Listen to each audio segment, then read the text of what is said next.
mysterious north and to the Great Hall here at Castle Fraser. Now, later on, we'll be meeting some members from the Vampire Society, and I have to say, although it's a bit corny, they are really fangs of Dracula and some great outfits. So we'll be chatting to them later on. But first of all, when it comes to places to visit, Scotland is top of the list. And I'm not just talking about tourist destinations, because these are visits from outer space.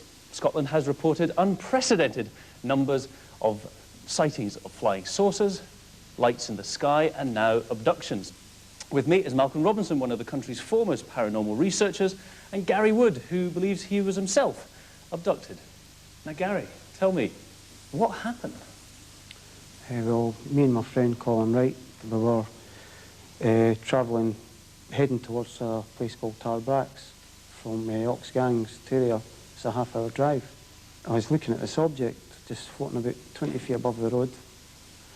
How big was this object? Well, I measured the road afterwards. The road was 22 feet wide. The object must have been about 30-odd feet wide. So it was huge? It was fairly big in size. When seeing the object, in my mind, it didn't conform to any like helicopter or any vehicle I've seen before. It was just a craft of some sort, and then for some reason I just got really frightened, really scared. Not surprised. And what happened? As I went underneath the object, the craft emitted like a shimmering curtain, like a beam of some light, and then everything went black. And I wasn't in the car, I couldn't see Colin, I'm standing up, I'm looking about in like just blackness, looking about.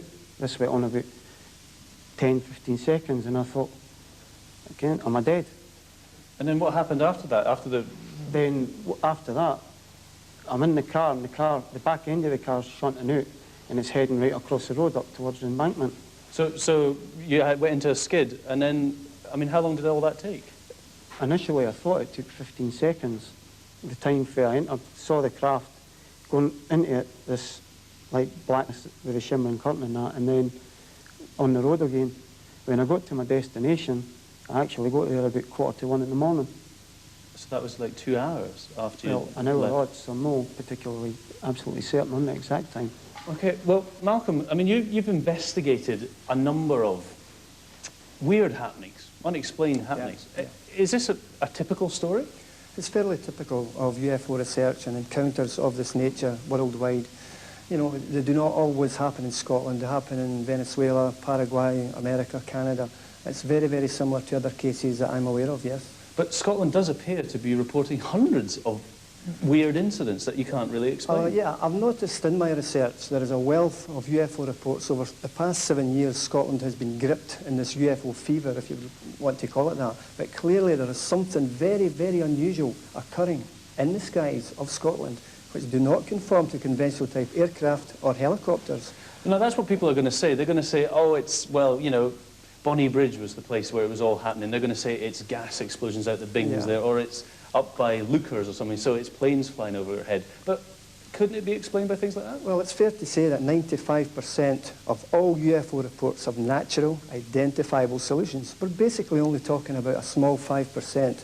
But that 5% taken on a global basis does indeed do quite a considerable sum, you know. But there is something tangible going on here in Scotland, something that defies description. And our society are hopeful that we can provide some form of satisfactory explanation to account for what's going on. Just having a look around the audience, who believes in all this? Who believes in UFOs? Stick your hands up. You do. Has anyone ever seen anything in the sky? You see, there's a bit of a, I'm not quite sure at the back there. It does appear to be one of these things that people don't believe in until they've had some first-hand knowledge of it. I mean, why are we so sceptical?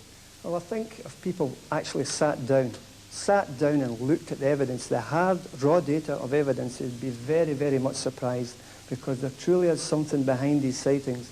As I mentioned a moment ago, that the vast majority do indeed have natural explanations, but there is this hardcore residue of reports which absolutely defy explanation. And they're fascinating. The reports coming from Bonnie Bridge are in the main low-level, close proximity UFO sightings that are above rooftops of houses, sightings that are so close that you could more or less throw a stone at. And we have video testimony, we have pictorial testimony through photographs, and also witness testimony, but there's something tangible going on in the skies of Scotland.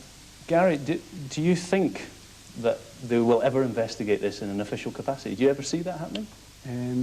The amount of people that are actually involved in researching it is growing and growing all the time. Things seem to be coming up a lot more often. So you see a day when perhaps we'll know more about it? Most definitely.